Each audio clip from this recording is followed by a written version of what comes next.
ಸ್ನೇಹಿತರೆ ನಮಸ್ಕಾರ.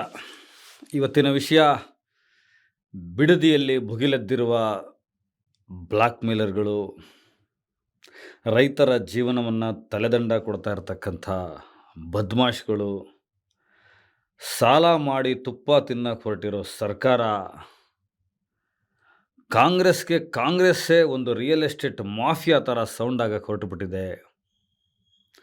ಇಂಥ ಒಂದು ದುರ್ಗಮ ಪರಿಸ್ಥಿತಿಯನ್ನು, ಕಾಲಘಟ್ಟದ ತುರ್ತನ್ನು ಕಾಂಗ್ರೆಸ್ ಸರ್ಕಾರ ಜನರ ತಲೆಯ ಮೇಲೆ, ರೈತರ ತಲೆಯ ಮೇಲೆ ಕನಿಷ್ಠ ಮುಂದಾಲೋಚನೆ ಇಲ್ದಲೆ ಈ ಗ್ರೇಟರ್ ಬೆಂಗಳೂರು ಮತ್ತು ಬೆಂಗಳೂರು ನಗರಾಭಿವೃದ್ಧಿ ಪ್ರಾಧಿಕಾರದ ಕಾಯ್ದೆಗಳ ಹೆಸರಲ್ಲಿ ಅವರ ಮುಂದಾಲೋಚನೆ ಅನ್ನೋದಕ್ಕಿಂತ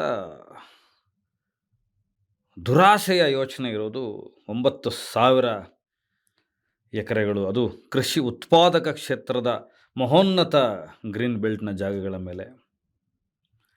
ಉತ್ಪಾದಕ ಕ್ಷೇತ್ರಕ್ಕೆ, ಹೈನುಗಾರಿಕೆಗೆ, ಪಶುಸಂಗೋಪನೆಗೆ, ಮನುಷ್ಯನ ಜನಜೀವನಕ್ಕೆ ತುಂಬ ಎರವಾಗಿರತಕ್ಕಂಥ ಕೃಷಿ ಭೂಮಿಯ ಮೇಲೆ, ಅದರಲ್ಲಿ ಈಗ ಮೊದಲನೇ ಹಂತದಲ್ಲಿ 7,481 ಎಕರೆಯನ್ನು 1987 ಕಲಂ 17(1) ಪ್ರಕಾರ, ಇಲ್ಲಿ ಟೆಕ್ನಿಕಲ್ ಡೀಟೇಲ್ಸ್ ಬರ್ತಾ ಹೋಗುತ್ತೆ, ನೀವು ನೋಡ್ಕೊಳ್ಬೋದು. ಹಲವಾರು ಮಾಧ್ಯಮಗಳು ನಿಮಗೆ ಟೆಕ್ನಿಕಲ್ ಡೀಟೇಲ್ಸನ್ನು ಹೇಳಿರುತ್ತೆ, ಆದರೆ ನಾನು ಇದರ ಒಳಗಿನ ಒಳಸಂಚೆಗಳನ್ನು ಹೇಳ್ತಾ ಇದ್ದೀನಿ. ಈಗ 7,481 ಎಕರೆಗೆ ಇವರು ಕೈ ಇಟ್ಟಿದ್ದಾರೆ. ಈಗ ಮೊದಲನೇ ಹಂತದಲ್ಲಿ ಬಿಡದಿ ಸುತ್ತಮುತ್ತ 10 ಹಳ್ಳಿಗಳಲ್ಲಿ 500 ಎಕರೆಗೆ ಇಟ್ಟಿದ್ದಾರೆ. ಈ 968 ಎಕರೆಗೆ ಮಾಡ್ತಾರೆ ಅಂತಿತ್ತು, ಈಗ 500 ಎಕರೆಗೆ ಇಟ್ಟಿದ್ದಾರೆ ಕರುಣೆಯನ್ನು ತೋರಿ. ನಾನು ಮುಖ್ಯಮಂತ್ರಿಗಳ ಪ್ರಮಾಣ ವಚನ ಸ್ವೀಕಾರ ಸಮಾರಂಭಕ್ಕೆ ಹೋಗಿದ್ದೆ. ಡಿ.ಕೆ. ಶಿವಕುಮಾರ್ ಆದ ನಾನು ಅಂತ ಎದ್ದು ನಿಂತು ಡಿ.ಕೆ. ಶಿವಕುಮಾರ್ ಅವರು ಪ್ರಮಾಣ ವಚನ ಸ್ವೀಕಾರ ಮಾಡುವಾಗ, ಎದುರಿಗೆ ಮಧ್ಯಭಾಗದಲ್ಲಿ ಕೂತಿದ್ದಂಥ ಅವರ ಸಹೋದರ ಮಾಜಿ ಸಂಸದ ಡಿ.ಕೆ. ಸುರೇಶ್ ಅವರ ಕಣ್ಣಲ್ಲಿ ನೀರಿತ್ತು. ಪಕ್ಕದಲ್ಲೇ ನಿಂತಿದ್ದೆ, ನಾನು ಪಕ್ಕದಲ್ಲಿ ಕೂತಿದ್ದೆ. ಅದನ್ನು ನೋಡಿದಾಗ ನಾನು ಒಂದು ಕ್ಷಣ ಭಾವುಕನಾದೆ. ಎಂಥ ಅಣ್ಣ ತಮ್ಮಂದಿರ ಸಂಬಂಧ ಇದು.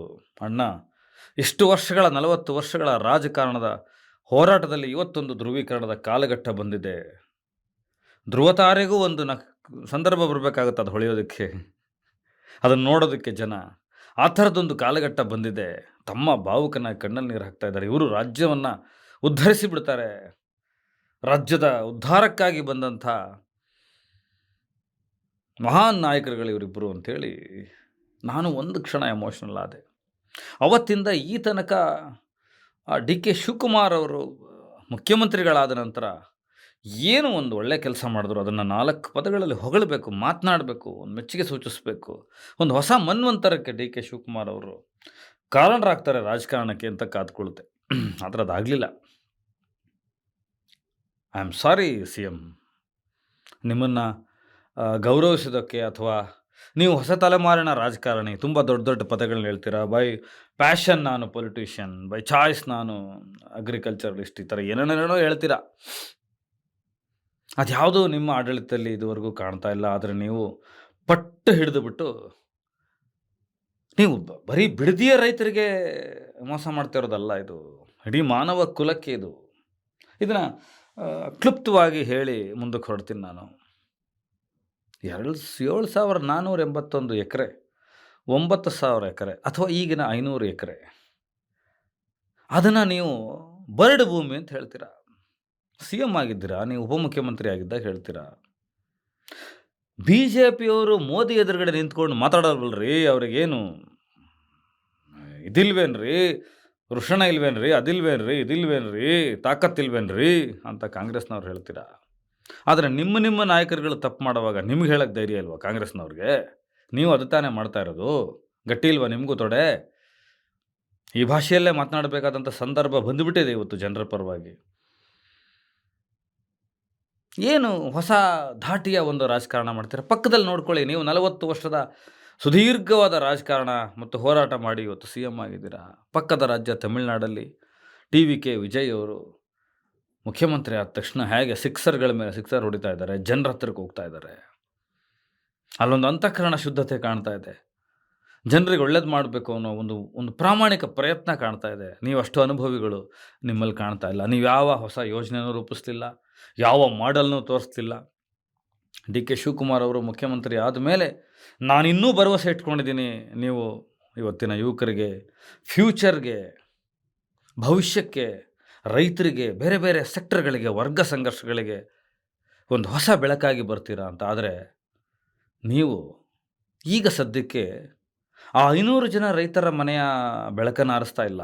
ನೀವು ಮಾಡಕ್ಕೆ ಹೊರಟಿರೋದು ಎಂಥ ಅನಾಹುತ ಅಂದರೆ, ಒಂದು ಕ್ಷಣದಲ್ಲಿ ಹೇಳಿ ಮುಗಿಸ್ತೀನಿ ನಾನು. ನಾಡಿನ ಜನ ಏನು ತಿನ್ನಬೇಕು ನಾಳೆ? ಉತ್ಪಾದಕ ಕ್ಷೇತ್ರಗಳನ್ನೆಲ್ಲ ನೀವು ಹೈನುಗಾರಿಕೆನ, ಪಶುಸಂಗೋಪನೆಯನ್ನು, ಅದರ ಪೆರಿಫರಲ್ ಇರತಕ್ಕಂಥ ಒಂದು ರೈತಾಪಿ ಬಿಸ್ನೆಸ್ಗಳನ್ನು, ಎಲ್ಲವನ್ನು ರೈತರ ಸುತ್ತ ಇರತಕ್ಕಂಥ ಸಹಕಾರಿ ವ್ಯಾಪಾರಗಳನ್ನು, ನೀವು ಬರೀ ಭೂಮಿ ತಿಂತಾ ಇಲ್ಲ, ಇಡೀ ಒಂದು ಮನುಕುಲನ ತಿಂತಾ ಇದ್ದೀರಾ. ಹೆಂಗೆ ಬದುಕ್ತೀರಾ? ಏನು ತಿಂತೀರಾ? ಎಷ್ಟು ಹಸಿ ಹಸಿ ಸುಳ್ಳು ಹೇಳ್ತೀರಾ, ಅದನ್ನು ಬರಡು ಭೂಮಿ ಅಂತ ಹೇಳ್ತೀರಾ. ಅಲ್ಲಿ ಖುದ್ದು ನಾನೇ ಹೋಗಿ ನೋಡ್ಕೊಂಡು ಬಂದೆ. ಎಷ್ಟು ಮಾಧ್ಯಮಗಳು ಹೋಗಿದ್ದಾವೆ, ಎಷ್ಟು ರೈತರು ಇವತ್ತು ಮಾತಾಡ್ತಾ ಇದ್ದಾರೆ, ಎಂತೆಂಥ ಬೆಳೆಗಳನ್ನು ಬೆಳೀತಾ ಇದ್ದಾರೆ, ಎಷ್ಟು ಹಸಿರಾಗಿ ಬದುಕ್ತಾ ಇದ್ದಾರೆ. ಒಂದು ಊರನ್ನೇ ಇಲ್ಲವಾಗಿಸ್ತಾ ಇದ್ದೀರಲ್ಲ. ರೈತರ ಭೂಮಿಯನ್ನು ಕಿತ್ಕೊಳ್ಳೋದು ಅಂತಂದರೆ ಇಡೀ ಒಂದು ಊರನ್ನು ಕಿತ್ಕೊಳ್ಳೋದು. ಯಾವುದೇ ಮನುಷ್ಯನಿಗೆ ಸ್ವಂತಕ್ಕೆ ತನ್ನ ಅಜ್ಜ ಮಾಡಿದ, ತನ್ನ ವಂಶ ಪಾರಂಪರ್ಯವಾಗಿ ಬಂದಂಥ ತನ್ನ ನೆಲವನ್ನು ಕಿತ್ಕೊಳ್ಳೋದಿದೆಯಲ್ಲ, ಅದು ಅವನ ಸಂಸ್ಕೃತಿಯನ್ನು ಕಿತ್ಕೊಂಡಂಗೆ. ಹೀಗೆ ಹೇಳ್ತಾರೆ, ಸಾಮಾಜಿಕ ಮತ್ತು ಪರಿಸರ ಅಧ್ಯಯನವನ್ನು ಮಾಡಬೇಕಾಗಿತ್ತು, ಮಾಡ್ದಲೇ ಭೂಸ್ವಾಧೀನ ಕಾಯ್ದೆಯಡಿ ಭೂಮಿಯನ್ನು ವಶಪಡಿಸೋಕ್ಕೆ ಬರೋದಿಲ್ಲ ಅಂತಂದರೆ ಯಾವ ಅಧ್ಯಯನವೂ ಮಾಡಲಿಲ್ಲ, ಬ್ರಿಂಜಾಲು ಮಾಡಲಿಲ್ಲ. ನೀವು ಸ್ಟ್ರೈಟ್ ಅದನ್ನು 2013 ಕಾಯ್ದೆಯನ್ನು ತಿದ್ದುಪಡಿ ತಂದರೆ, ಹೋದ್ರಿ ಅಸೆಂಬ್ಲಿಯಲ್ಲಿ ನಿಮ್ಮ ಸಚಿವ ಸಂಪುಟ ಸಭೆ ಕರ್ಕೊಂಡ್ರೆ, ಅದನ್ನು ಬೆಂಗಳೂರು ನಗರಾಭಿವೃದ್ಧಿ ಪ್ರಾಧಿಕಾರದ ಕಾಯ್ದೆ 1987 ತೊಗೊಂಡೋದ್ರಿ, ನೋಟಿಫಿಕೇಷನ್ ಮಾಡಿಕೊಂಡ್ರಿ. ಹಿಂದೆ ಕುಮಾರಸ್ವಾಮಿಯವರು ಸಿ ಎಮ್ ಆಗಿದ್ದಾಗ ಅವರೊಂದು ತಪ್ಪು ಮಾಡಿ ಹೋಗಿದ್ರು, ಅದನ್ನು ಚೆನ್ನಾಗಿ ಬಿಸ್ನೆಸ್ಸಿಗೆ ಮುಂದುವರಿಸ್ಕೊಂಡ್ರಿ. ಈಗ ಒಂದು ಕಡೆ ನೀವು ಮಾಡ್ತಾ ಇರೋದು ಏನು ಅಂತಂದರೆ, ಇಡೀ ಕಾಂಗ್ರೆಸ್ಗೆ ಮಾತಾಡ್ತಾ ಇದ್ದೀನಿ, ಇಡೀ ಸರ್ಕಾರಕ್ಕೆ ಮಾತಾಡ್ತಾ ಇದ್ದೀನಿ, ನಾಟ್ ಓನ್ಲಿ ಸಿ ಎಮ್, ಎಲ್ಲರ ಬಗ್ಗೆನೂ ಹೇಳಬೇಕಾದಂಥ ಕಾಲ ಬಂದಿದೆ. ಅಸಲಿಯತ್ತನ್ನು ಬಯಲು ಮಾಡಬೇಕಾಗಿದೆ. ಈಗ ಒಂದು ಕಡೆ ಸಂಬಂಧಪಟ್ಟಂತನ ಟೆಕ್ನಿಕಲ್ ಡೀಟೇಲ್ಸಿಗೆ ತುಂಬ ಹೋಗಲ್ಲ, ಅದು ಗೊತ್ತಿದೆ ಎಲ್ಲರಿಗೂ. ಇಲಾಖೆಗಳು ಕೇಳಿದಾವೆ, ನಿಮಗಿದ್ರ ಅನುಭವ ಏನಿದೆ, ಯಾಕೆ ನಾವು ಸಾಲ ಕೊಡಬೇಕು? 3650 ಕೋಟಿಗೂ ಹೆಚ್ಚು ಹಣನ ಸರ್ಕಾರದ ಹೆಸರಲ್ಲಿ ಸಾಲ ತಗೋತಾ ಇದ್ದೀರಿ. ಆ್ಯಕ್ಚುಯಲ್ ಕಾನೂನು ರೀತಿ ರಿವಾಜುಗಳ ಪ್ರಕಾರ ಯಾವುದಾದ್ರು ಒಂದು ಸಂಸ್ಥೆ ಮುಂದೆ ಬರಬೇಕಾಗಿತ್ತು, ಆ ಸಂಸ್ಥೆ ರೈತರ ಜೊತೆ ಸಮೀಕ್ಷೆ ನಡೆಸಬೇಕಾಗಿತ್ತು, ರೈತರ ಹತ್ರಕ್ಕೆ ಹೋಗಬೇಕಾಗಿತ್ತು. ನಿಮ್ಮ ಯಾವ ಅಧಿಕಾರಿ ಹೋದ? ಯಾವ ಅಧಿಕಾರಿನೂ ಹೋಗಲಿಲ್ಲ, ರೈತರುಗಳಿಗೆ ನೋಟಿಸ್ ಕೊಡಲಿಲ್ಲ, ರೈತರ ಜೊತೆ ಚರ್ಚೆ ಮಾಡಲಿಲ್ಲ. ಎಷ್ಟು ಶೇಕಡಾವಾರು ರೈತರುಗಳು ಆ ಭೂಮಿಯನ್ನು ಬಿಡೋದಕ್ಕೆ ತಯಾರಿದ್ದಾರೆ ಅಂತ ಕೇಳಬೇಕಾಗಿತ್ತು. ಅದು ಮತ್ತು ಸಂಸ್ಥೆಗೆ ಮತ್ತು ರೈತನಿಗೆ ಬಿಟ್ಟಂಥ ವಿಚಾರ. ಅದನ್ನು ಓವರ್ಟೇಕ್ ಮಾಡಿ ನೀವೇ ಸಂಸ್ಥೆ ಆಗೋದ್ರಿ. ಇಡೀ ವಿಧಾನಸೌಧ ಇವತ್ತು ರಿಯಲ್ ಎಸ್ಟೇಟ್ ಆಫೀಸ್ ಥರ ಕಾಣಿಸ್ತಾ ಇದೆ. ಇವತ್ತು ನಿಮ್ಮ ರಿಯಲ್ ಎಸ್ಟೇಟ್ ಮಾಡುವ ಚಟ, ನಿಮ್ಮ ದುಡ್ಡಿನ ಹಠ ರೈತರ ತಲೆ ಮೇಲೆ, ಇಡೀ ಮನುಕುಲದ ತಲೆ ಮೇಲೆ ಕಾರಾರಿತಾ ಇದೆ. ಇವತ್ತು ಎಲ್ಲರೂ ಹೇಳ್ತಾರೆ go green, go back to roots. Covid ಬಂದಾಗ ಏನು ಹೇಳಿದ್ರಿ ಡಿ ಕೆ ಶಿವಕುಮಾರ್ ಅವರೇ? ನೀವು ಗೋ ಬ್ಯಾಕ್ ಟು ರೂಟ್ಸ್ ಅಂತ ಹೇಳಿದ್ರಿ, ಎಲ್ಲ ರೈತರಾಗಬೇಕು ಅಂತ ಹೇಳಿದ್ರಿ. ಕನಕಪುರ ರೈತರಿಗೆ ಒಂಥರ ಪಾಠ ಮಾಡ್ತೀರಾ, ಬಿಡದಿ ರೈತರಿಗೆ ಒಂಥರ ಪಾಠ ಮಾಡ್ತೀರಾ. ಕರ್ನಾಟಕಕ್ಕೆ ಸಿ ಎಮ್ ನೀವು, ನಾಟ್ ಓನ್ಲಿ ಕನಕಪುರದ ಮುಖ್ಯಮಂತ್ರಿ ಅಲ್ಲ, ನೀವು ಕರ್ನಾಟಕದ ಮುಖ್ಯಮಂತ್ರಿ. ಕನಕಪುರದವರಿಗೆ ಜಮೀನು ಮಾರಬೇಡಿ, ಉಳಿಸ್ಕೊಳ್ಳಿ ಅಂತ ಹೇಳ್ತೀರಾ. ಒಂದು ಕಾನೂನನ್ನು ತಿದ್ದುಪಡಿ ತೊಗೊಬಂದ್ರಿ. ತಿದ್ದುಪಡಿ ತೊಗೊಂಡು ಬಂದು ಆರ್ಥಿಕ ಇಲಾಖೆಗಳು ಕೇಳಿದ್ವು ನಿಮಗೆ, ಇದರಲ್ಲಿ ನಿಮ್ಗೆ ಏನು ಅನುಭವ ಇದೆ, ಹೇಗೆ ಲಾಭ ಬರುತ್ತೆ ಅಂದ್ರಿ. ಅದಕ್ಕೆ ಸುಳ್ಳು ಮಾಹಿತಿಗಳನ್ನು ಕೊಟ್ಟರೆ 80% ರೈತರು ಒಪ್ಕೊಂಡ್ಬಿಟ್ಟಿದ್ದಾರೆ ಅಂತ ಹೇಳಿದ್ರಿ. ಅದಾದ ನಂತರ ಬರಡು ಭೂಮಿ ಅಂತ ಹೇಳಿದ್ರಿ, ಏನು ಬೆಳೆಯೋದೇ ಇಲ್ಲ ಅಂತ ಹೇಳಿದ್ರಿ. ಅದಾದ ನಂತರ ಕುಮಾರಸ್ವಾಮಿಯವರು ಮಾಡಿರೋದಿದ್ದು, ನಾನು ಅದನ್ನು ಜಾರಿಗೆ ತರ್ತಾ ಇದ್ದೀನಿ ಅಂತ ಹೇಳಿದ್ರಿ. ಯಾಕೆ? ಸಮ್ಮಿಶ್ರ ಸರ್ಕಾರದಲ್ಲಿ ಕುಮಾರಸ್ವಾಮಿಯವರಾಗಲಿ, BJP ಸರ್ಕಾರ ಇದ್ದಾಗ ಯಡಿಯೂರಪ್ಪನವರಾಗಲಿ ತಂದಂಥ ಬೇಕಾದಷ್ಟು ಕಾನೂನುಗಳನ್ನು ತಿದ್ದುಪಡಿ ಮಾಡಿದ್ದೀರಾ, ಯೋಜನೆಗಳನ್ನು ಕೈ ಬಿಟ್ಟಿದ್ದೀರಾ. ಇದನ್ನು ಕೈ ಬಿಡೋಕ್ಕಾಗ್ತಿರ್ಲಿಲ್ವಾ? ನೀವು ಹೇಳ್ತಾ ಇರೋದು ಹಠಕ್ಕೆ ಬಿದ್ದು 1, 2 ಸುಳ್ಳ. ಇದನ್ನು ಮೋಸ ಅನ್ಬೇಕಾ, ದಗಲ್ಬಾಜಿತನ ಅನ್ಬೇಕಾ, ನೆಲ ಹಿಡ್ಕತನ ಅನ್ಬೇಕಾ, ಅಥವಾ ಯಾವ ಭಾಷೆಯಲ್ಲಿ ಕರಿಬೇಕು? ಎಂಥ ಅನಾಹುತ ಮಾಡಕ್ಕೆ ಹೊರಟಿದ್ದೀರಾ ನೀವು. ಇಡೀ ಪಶುಸಂಗೋಪನೆ ನಿರ್ನಾಮ ಆಗುತ್ತೆ, ಹೈನುಗಾರಿಕೆ ನಿರ್ನಾಮ ಆಗುತ್ತೆ, ರೈತೋದ್ಯಮ ನಿರ್ನಾಮ ಆಗುತ್ತೆ. ವಾಪಸ್ ಎಲ್ಲಿಗೆ ಹೋಗ್ಬೇಕು ಜನ? ಏನನ್ನು ತಿನ್ನಬೇಕು? ಕಲ್ಲು ಮಣ್ಣು ತಿಂತಾರಾ? ಮುಂದಿನ ಪೀಳಿಗೆ ಬಗ್ಗೆ ನನಗೆ ಭಾರಿ ಫ್ಯೂಚರ್ ಟೆನ್ಸ್ ಇದೆ, ನಾನು ಭವಿಷ್ಯದ ದೃಷ್ಟಿಯಿಂದ ನಾಯಕ, ಎಲ್ಲ ಯೋಚನೆ ಮಾಡ್ತೀನಿ ಅಂತ ಹೇಳಿದ್ರಿ. ಹೇಳಿ ಇದರಿಂದ 1.5 ವರ್ಷ ನಿಮಗೆ ಕಾಲಾವಕಾಶ ಇದೆ. ಈಗ ಇನ್ನು 6 ತಿಂಗಳು ಎಲೆಕ್ಷನ್ ಟೈಮ್ ಅಂತ ಇರುತ್ತೆ. ಯಾವುದೇ ಪಕ್ಷ ಅಧಿಕಾರದಲ್ಲಿದ್ದರೂ, ಯಾವುದೇ CM ಇದ್ದರೂ ಎಲೆಕ್ಷನ್ಗೆ ಹೋಗಬೇಕಾಗುತ್ತೆ. ನೀವು ತಾನೇ ಪ್ರಾಮಿಸ್ ಮಾಡಿದ್ದೀರಾ 2028ರ ಮುಂದಿನ ಎಲೆಕ್ಷನಲ್ಲಿ ಕಾಂಗ್ರೆಸ್ನ ವಾಪಸ್ ತೊಗೊಂಬರ್ತೀನಿ, ಮತ್ತೆ ಅಧಿಕಾರಕ್ಕೆ ತರ್ತೀನಿ ಅಂತ ಹೈಕಮಾಂಡಿಗೆ ಹೇಳೇ ನೀವು ಬಂದಿರೋದು. ಅದರ ವಹಿವಾಟುಗಳನ್ನು, ಆರ್ಥಿಕ ವಹಿವಾಟುಗಳನ್ನು ಮಾಡಬೇಕು. ಇನ್ನು 1.5 ವರ್ಷದಲ್ಲಿ ಹೇಗೆ ಮಾಡಿಬಿಡ್ತೀರಾ ಇದನ್ನು? ಸಕ್ಸಸ್ ಆದರೆ ನಿಮ್ಗಳಿಗೆಲ್ಲ ದುಡ್ಡು ಬರುತ್ತೆ, ಫೇಲ್ಯೂರ್ ಆದರೆ ಸರ್ಕಾರಕ್ಕೆ ಸಾಲ ಆಗುತ್ತೆ. ಯಾರಪ್ಪನ ಮನೆ ದುಡ್ಡಿದು? ಏನು ಮಾಡಲಿದೆ ನಿಮ್ಮ ಹತ್ರ ಇದನ್ನು ಮಾಡೋದಕ್ಕೆ? ಯಾಕೆ ಬಿಡದಿನೇ ಬೇಕಾಗಿತ್ತು? 1, 2, 3 ಈ ಪ್ರಶ್ನೆಗಳನ್ನ ಕೇಳ್ತಾ ಕೇಳ್ತಾ ಆಳಕ್ಕೆ ಇಳಿತಾ ಹೋದರೆ ಇದು ದುರಾಸೆಗೆ ಅಂತ್ಯವೇ ಇಲ್ಲ. DK ಶಿವಕುಮಾರ್ ಅವರು ಹೇಳುವಂಥ ಫಿಲಾಸಫಿಗೂ, ಅವರು ತೋರಿಸುವಂಥ ಕನಸಿಗೂ ಮತ್ತು ಅವರೀಗ ಮಾಡಿಕೊಟ್ಟಿರ್ತಕ್ಕಂಥ ಕೆಲಸಕ್ಕೂ I am sorry to say we hate you CM. ಒಂದಕ್ಕೊಂದು ಸಂಬಂಧವಿಲ್ಲದ ಕೆಲಸ ಮಾಡ್ತಾ ಇದ್ದೀರಿ. ನಿಮ್ಮನ್ನು ಇಷ್ಟಪಡೋಕ್ಕೆ ಒಂದು ಕಾರಣಗಳನ್ನು ನಮಗೆ ನೀವು ಕೊಡ್ತಾ ಇಲ್ಲ. ತುಂಬ ಅಷ್ಟೇ ಅಂತ ಹೇಳ್ತಾ ಇದ್ದೀನಿ, ನಿಮ್ಮ ಮೇಲಿನ ಗೌರವದಿಂದ ಹೇಳ್ತಾ ಇದ್ದೀನಿ. ಇನ್ನು ನಿಮ್ಮ ಸುತ್ತಮುತ್ತ ಇರೋ ಒಂದೇ ಮಾಗದರಿ ಶಾಸಕರುಗಳಿಗೆ, ನಿಮ್ಮ ಸೆಕೆಂಡ್ ಲೈನ್ ಲೀಡರ್ಸ್ಗಳಿಗೆ ನಿಮ್ಮ ವಿರುದ್ಧ ನಿಂತು ಮಾತನಾಡೋದಕ್ಕೆ ಆಗ್ತಾ ಇಲ್ಲ. ಯಾಕಂದರೆ ಯಾರಿಗೂ ಕಾಲಲ್ಲಿ ಶಕ್ತಿ ಇಲ್ಲ ಧೈರ್ಯವಾಗಿ ನಿಂತ್ಕೊಂಡು ನಿಮ್ಮ ಹತ್ರ ಮಾತಾಡೋಕ್ಕೆ.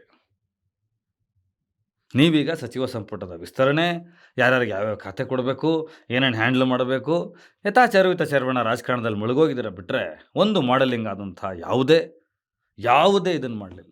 ಇನ್ನು ಸಿದ್ದರಾಮಯ್ಯನವರು ಒಂದು ಸೈಲೆಂಟ್ ಗೇಮ್ ಮಾಡ್ತಾ ಇದ್ದಾರೆ. ಅವ್ರ ಬಗ್ಗೆನೂ ಹೇಳಬೇಕಿಲ್ಲಿ ಈ ಯೋಜನೆಗಳು ಬಂದಾಗ. ಇದೇ ಹಿಂದಿನ ಸಮ್ಮಿಶ್ರ ಸರ್ಕಾರ ಇತ್ತು, ಆವಾಗ ಕುಮಾರಸ್ವಾಮಿಯವರು CM ಆಗಿದ್ದರು. ಅವ್ರದ್ದೊಂಥರ ಅಡಕತ್ತಿರಳೊಂದು ಜೀವನ ಆಗೋಗಿತ್ತು, ಗರಗಸದ ಮೇಲೆ ಸಿಗಾಕೊಂಡ್ಬಿಟ್ಟಿದ್ರು. ಆಗ ಅವರು ಈ ಪಾಪಕೃತ್ಯಕ್ಕೆ ಕೈ ಹಾಕಿದ್ರು. ಅದು ಅವ್ರದ್ದೇ ರಾಮನಗರದ ಜಿಲ್ಲೆ ಅಂತ ಹೇಳ್ತಾರೆ, ಆ ಭಾಗದಲ್ಲಿ ಬೆಳೆದಂಥ ನಾಯಕ ಕುಮಾರಸ್ವಾಮಿಯವರು ಇದಕ್ಕೆ ಸಹಿ ಹಾಕಿದ್ರು. ಆಗ ಕೋಡಿಹಳ್ಳಿ ಚಂದ್ರಶೇಖರಿಂದ ಹಿಡಿದು ಹಿರಿಯ ರೈತ ನಾಯಕರೆಲ್ಲ ಸಿದ್ದರಾಮಯ್ಯವ್ರ ಹತ್ರ ಹೋದಾಗ, ನೀವೇನು ಸರ್ ಮಾಡ್ತಾಯಿದ್ದೀರಾ, ವಿಪಕ್ಷ ನಾಯಕನಾಗಿತ್ಕೊಂಡು, ನೀವು ಇಷ್ಟು ದೊಡ್ಡ ನಾಯಕನಾಗಿತ್ಕೊಂಡು ಏನು ಸರ್ ಮಾಡ್ತಾಯಿದ್ದೀರಾ, ಇಂಥದ್ದು ಯೋಜನೆಗಳಿಗೆಲ್ಲ ರೈತರ ಭೂಗರ್ಭಕ್ಕೆ ಕೈ ಹಾಕೋದಕ್ಕೆ ಯಾಕೆ ಬಿಡ್ತಾ ಇದ್ದೀರಾ ಅಂದರೆ ಸಿದ್ದರಾಮಯ್ಯವ್ರು ಹೇಳಿ ಕಳಿಸಿರ್ತಾರೆ ಅವತ್ತು. ಇಲ್ಲ ಈ ಸರ್ಕಾರ 6 ತಿಂಗಳು ಮೇಲೆ ಇರೋದಿಲ್ಲ, ಈ ಸರ್ಕಾರ ಬಿದ್ದೋಗುತ್ತೆ, ಕುಮಾರಸ್ವಾಮಿ ಕೆಳಗಡೆ ಇಳಿಬೇಕಾಗತ್ತೆ, ಮತ್ತೆ ಎಲೆಕ್ಷನ್ಗೆ ಹೋಗಬೇಕಾಗತ್ತೆ. ಕಾಂಗ್ರೆಸ್ನವ್ರಿಗೂ JDSನವ್ರಿಗೂ ಸರಿ ಬರೋದೇ ಇಲ್ಲ. ಈ DK ಶಿವಕುಮಾರ್, ಕುಮಾರಸ್ವಾಮಿ ಸೇರ್ಕೊಂಡು ಏನೋ ಒಂದಷ್ಟು ಮಾಡ್ತಾ ಇದ್ದಾರೆ, ನೀವೇನು ತಲೆ ಕೆಡಿಸ್ಕೊಬಿಡಿ. ಇದು ಮುಂದಕ್ಕೆ ಹೋಗಲ್ಲ. ಬಿಡದಿ ಟೌನ್ಶಿಪ್ ವಿಚಾರ ಯಾವ ಕಂಪನಿನೂ ಬರೋದಿಲ್ಲ. ಇನ್ನು 6 ತಿಂಗಳಾದ್ಮೇಲೆ ಮತ್ತೆ ನಾನೇ CM ಆಗ್ತೀನಿ, ಅವಾಗ ಇದನ್ನು ಸರಿ ಮಾಡಿಕೊಡ್ತೀನಿ ಅಂತ ಹೇಳಿಲ್ವಾ ಸಿದ್ದರಾಮಯ್ಯನವರ ನೀವು?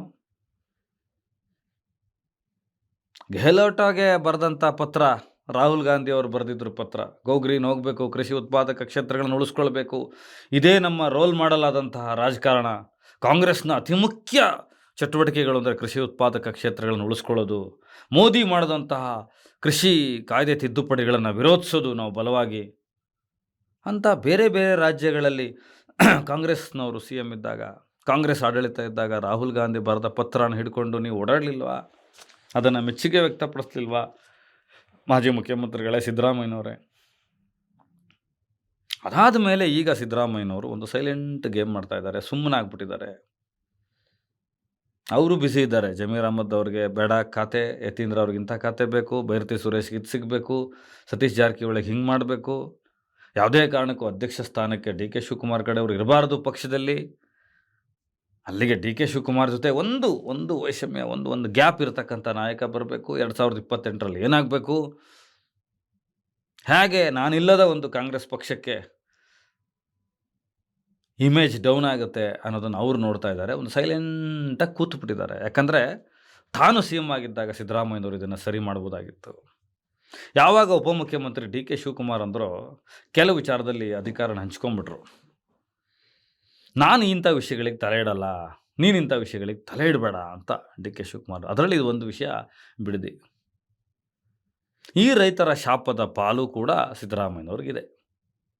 ಅಂಥ ಹಿರಿಯ ನಾಯಕ. ನಾನೇ ಕಳೆದ ವಿಡಿಯೋದಲ್ಲಿ ಅವ್ರನ್ನ ಹಾಡಿ ಹೊಗಳಿದ್ದೆ, ಗೋಕುಲ ನಿರ್ಗಮನ ಅಂತ ಹೇಳಿದ್ದೆ. ಆದರೆ ರಾಜಕಾರಣದ ವಿಷಯ ಅಂತ ಬಂದಾಗ ಎಲ್ಲದರಲ್ಲೂ ಸರಿ ಇರಲ್ಲ. ಸೊ ಸಿದ್ದರಾಮಯ್ಯನವ್ರದ್ದು ಒಂದು ಜಸ್ಟ್ ಒಂದು ಸೈಲೆಂಟ್ ಗೇಮ್.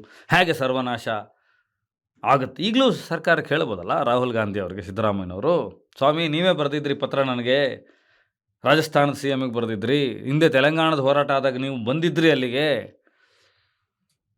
ರೈತರ ಕೃಷಿ ಕ್ಷೇತ್ರಗಳನ್ನು, ಉತ್ಪಾದಕ ಕ್ಷೇತ್ರಗಳನ್ನು ಮುಟ್ಟೋದು ಬೇಡ, ಸ್ವಾಮಿನಾಥನ್ ವರದಿ ಜಾರಿಯಾಗಬೇಕು, ಇದು ಕಾಂಗ್ರೆಸ್ನ ಅತಿ ದೊಡ್ಡ ನೈತಿಕವಾದಂತಹ ಸಿದ್ಧಾಂತ ಮತ್ತು ಚಟುವಟಿಕೆ ಅಂತ ಹೇಳಿದ್ರಲ್ಲ, ಈಗ ಯಾಕೆ ಸುಮ್ಮನಿದ್ದೀರಾ ಅಂತ ರಾಹುಲ್ ಗಾಂಧಿ ಅವ್ರು ಹೇಳ್ಬೋದಿತ್ತಲ್ಲ.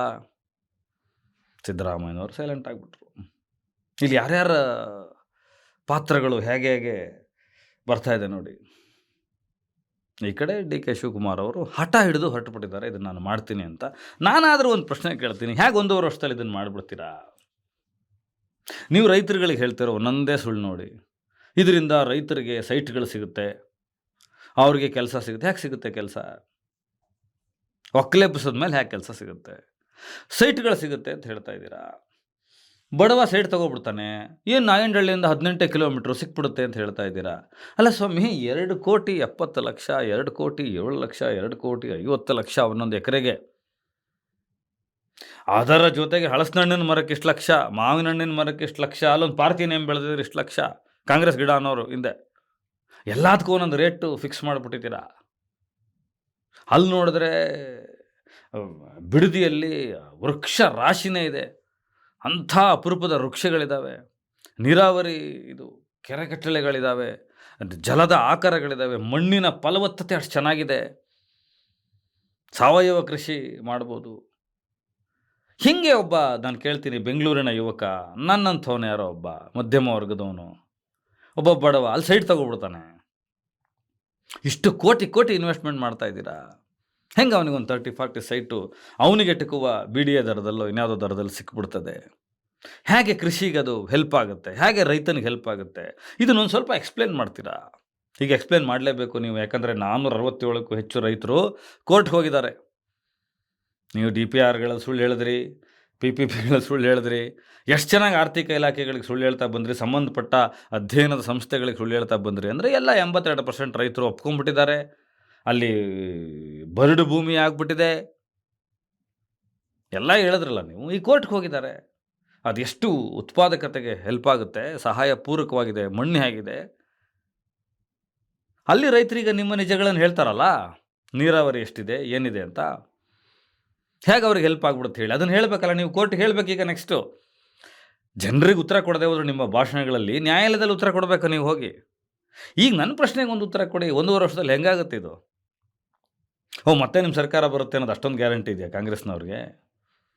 ಖಂಡಿತವಾಗ್ಲೂ ನೀವು ಹೋಗ್ತಿರೋ ಸ್ಪೀಡು, ನೀವು ಹೋಗ್ತಿರೋ ಮಾರ್ಗ, ನೀವು ಯುವಕರು ನಡೆಸ್ಕೊತಾ ಇರೋ ಇದು ಇಡೀ ದೇಶದಲ್ಲಿ, ನೆಕ್ಸ್ಟ್ ವೀಡಿಯೋದಲ್ಲಿ ಮಾತಾಡ್ತಾ ಇದ್ದೀನಿ ನಮ್ಮನ್ನ, ಕಾಕ್ರೋಚ್ ಜನತಾ ಪಾರ್ಟಿ ಅಲೆ ಎದ್ದಿರೋವಾಗ, ಜೆನ್ಸಿಗಳೆಲ್ಲ ಮಾತಾಡ್ತಿರೋವಾಗ, ಹೊಸ ರಾಜಕಾರಣ ಮಾತಾಡ್ತಿರೋವಾಗ, ಬಿ ಜೆ ಪಿಗಳ ವಿರುದ್ಧ, ಈ ಕೇಸರಿ ರಾಜಕಾರಣದ ವಿರುದ್ಧ ಅದನ್ನೆಲ್ಲ ಕೈಗೆ ತೊಗೊಂಡು ಕೆಲಸ ಮಾಡೋದು ಬಿಟ್ಟುಬಿಟ್ಟು ನೀವು ಆ ರೈತರ ಶಾಪಕ್ಕೊಳಗಾಗ್ತಾ ಇದ್ದೀರಾ. ನಾನು ಹಿಂದೆಂದೂ ಕೇಳಿರಲಿಲ್ಲ ನನ್ನ ಇಷ್ಟು ವರ್ಷದ ಪತ್ರಿಕೋದ್ಯಮದಲ್ಲಿ, ಸಾರ್ವಜನಿಕ ಜೀವನದ ಅನುಭವದಲ್ಲಿ. ಇಷ್ಟು ಕೇಳಿದಾಗ ನಾನು ಬಾಗೂರಿನವಿಲೆ ಸುರಂಗದ ನೋಡಿದ್ದೀನಿ, ಆ ಕಡೆ ಉತ್ತರ ಕರ್ನಾಟಕದಲ್ಲಿ ಬೇರೆ ಬೇರೆ ಬಂಡವಾಳಶಾಹಿ ಕಂಪನಿಗಳಿಗೆ ಜಮೀನಿನ ಹೋರಾಟಗಳನ್ನು ನೋಡಿದ್ದೀನಿ, ಕಳಶಾ ಬಂಡೂರಿ ಡಾಕ್ಯುಮೆಂಟ್ರಿ ಮಾಡಿದ್ದೀನಿ, ಸ್ವತಃ ಹೋರಾಟದಲ್ಲಿ ಪಾಲ್ಗೊಂಡಿದ್ದೀನಿ, ನಂಜುಂಡಸ್ವಾಮಿಯವ್ರ ಜೊತೆ ಬೇಕಾದಷ್ಟು ರೈತ ಚಟುವಟಿಕೆಗಳಲ್ಲಿ ಪಾಲ್ಗೊಂಡಿದ್ದೀನಿ. ನಾನು ಇಷ್ಟು ಕೆಟ್ಟದಾಗಿ ರೈತರು ರಾಜಕಾರಣಿಗಳ ಬಗ್ಗೆ ಮಾತನಾಡ್ತಾ ಇರೋದು, ಹೀನಾಯವಾಗಿ ಚೀಮಾರಿ ಆಗ್ತಾ ಇರೋದು, ಇಷ್ಟು ನೊಂದಿರೋದನ್ನು ನಾನು ಕೇಳಿರಲಿಲ್ಲ ಇಷ್ಟು ವರ್ಷದಲ್ಲಿ. ಕೃಷ್ಣಾ ನದಿ ಹೋರಾಟ ಇರ್ಬೋದು, ಕಾವೇರಿ ಇರ್ಬೋದು, ಯಗಚಿ ನದಿದು ಇರ್ಬೋದು, ಎಲ್ಲೂ ಕೇಳಿರಲಿಲ್ಲ. ಅಷ್ಟು ಕೆಟ್ಟದಾಗಿ ಬೈತಾ ಇದ್ದಾರೆ. ನಿಮಗೆ ಅರ್ಥ ಆಗ್ತಾ ಇಲ್ವಾ ಇದರ ಪರಿಣಾಮ ಏನಾಗುತ್ತೆ? ಅಟ್ಲೀಸ್ಟ್ ರಾಜಕಾರಣದ ಒಂದು ಇದಾರು ಬೇಡವಾ? ಇಡೀ ಸರ್ಕಾರನೇ ಒಂದು ರಿಯಲ್ ಎಸ್ಟೇಟ್ ಮಾಫಿಯಾಗೆ ಟರ್ನ್ ಮಾಡಿಬಿಟ್ಟಿದ್ರಲ್ಲ. ಈಗ ನೀವು ನ್ಯಾಯಾಲಯದಲ್ಲಿ ಉತ್ತರ ಕೊಡಲೇಬೇಕು. ರೈತರು ನ್ಯಾಯಾಲಯಕ್ಕೆ ಹೋಗಿದ್ದಾರೆ, ಮಾಧ್ಯಮಗಳಿಗೆ ಹಸಿ ಸುಳ್ಳು ಹೇಳ್ತಾ ಇದ್ದೀರಾ. ಎಲ್ಲ ಒಂದಷ್ಟು ಬೆರಳೆಣಿಕೆಯಷ್ಟು ಮಾಧ್ಯಮದವರು, ನನ್ನಂಥವರು ನಿರ್ಭಿಡೆಯಿಂದ ಮಾತನಾಡ್ತಾ ಇದ್ದಾರೆ. ನೀವು ಹೇಳಬೇಕಲ್ಲ ಕೋರ್ಟಿಗೆ ಬಂದು, ಹೇಗೆ ಇದು ರೈತನಿಗೆ ಪರಿಹಾರ ಕೊಟ್ಬಿಡ್ತೀರಾ? ಏನು ಮಾಡಿಬಿಡ್ತೀರಾ? ಹಣ ಕೊಟ್ಟ ತಕ್ಷಣ ಮುಗಿದೋಯ್ತಾ? ಒಂದು ಪರಂಪರೆಯನ್ನೇ ನೀವು ಕೃಷಿಕರು ಮೂಲತಃ ಒಬ್ಬ ರೈತನ ಮಗ ಆಗಿ ನೀವು ಡಿ ಕೆ ಶಿವಕುಮಾರ್ ಅವರೇ ಇದನ್ನು ಮಾಡಬಾರ್ದು ಮುಖ್ಯಮಂತ್ರಿಗಳೇ ನೀವು. ಇನ್ನು ಬಾಲಕೃಷ್ಣ ಅವರು ಮಾಗಡಿ ಶಾಸಕರು, ನಾನು ಇಂಥ ಒಬ್ಬ ಮನುಷ್ಯನ ನಾನು ನೋಡಲೇ ಇಲ್ಲ ರೀ. ಇವರು ಇಂಥ ಕೆಟ್ಟ ರಾಜಕಾರಣಿ ಅಂತ ನಾನು ಅಂದ್ಕೊಂಡಿರಲ್ಲ. ನನಗೆ ಕನ್ನಡದಲ್ಲಿ ಬೈಯೋದಕ್ಕೆ ಸಿಕ್ಕಾಪಟ್ಟೆ ಪದಗಳಿದೆ ಇವರಿಗೆ, ಆದರೆ ನಾನು ಬಳಸಕ್ಕೆ ಹೋಗಲ್ಲ. ಅವರೊಂದು ಮಾತು ಹೇಳ್ತಾರೆ, ಅಲ್ಲಿದು ನೀರು ಕುಡಿದ್ರೆ ಕಾಯಿಲೆ ಬಿದ್ದುಬಿಡ್ತಾರೆ, ಕ್ಯಾನ್ಸರ್ ಬರುತ್ತೆ ಅಂತ ಹೇಳ್ತಾರೆ. ಬಾಲಕೃಷ್ಣ ಅವರೇ, ನಿಮಗೆ ಕ್ಯಾನ್ಸರ್ ಬಾರದಲ್ಲೇ ಇರಲಿ ಯಾವತ್ತಿಗೂ ಅಂತ ನಾನು ಬೇಡ್ಕೋತೀನಿ. ನಿಮಗೆ ಬಾರದಲ್ಲೇ ಇರಲಿ. ಆ ರೈತರ ಬಗ್ಗೆ ಹಂಗೆ ಹೇಳ್ತಿದ್ದೀರಲ್ರಿ. ಮೊದಲನೇದಾಗಿ ಶಾಸಕರಾಗಿ ನಿಮಗೆ ಜವಾಬ್ದಾರಿ ಇತ್ತದು. ನೀವು ಡಿ ಕೆ ಶಿವಕುಮಾರ್ ಅವರ ಚೇಲಾಗಿರಿ ಮಾಡಿಕೊಂಡು ನಿಮ್ಮ ಸ್ವಂತಕ್ಕೆ ಕಳ್ಕೊಂಡು ಓಡಾಡ್ತಾ ಇದ್ದೀರಾ. ಅಧಿಕಾರಿಗಳು ಕಳಿಸಿದ್ರಾ? ನೀವು ಸರ್ವೆ ಮಾಡಿಸಿದ್ರಾ?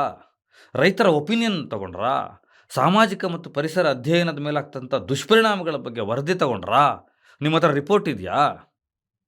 ಬಿಡದಿ ಟೌನ್ಶಿಪ್ ಯಾರಿಗಾಗಿ, ಯಾರಿಗೋಸ್ಕರ, ಯಾರಿಂದ?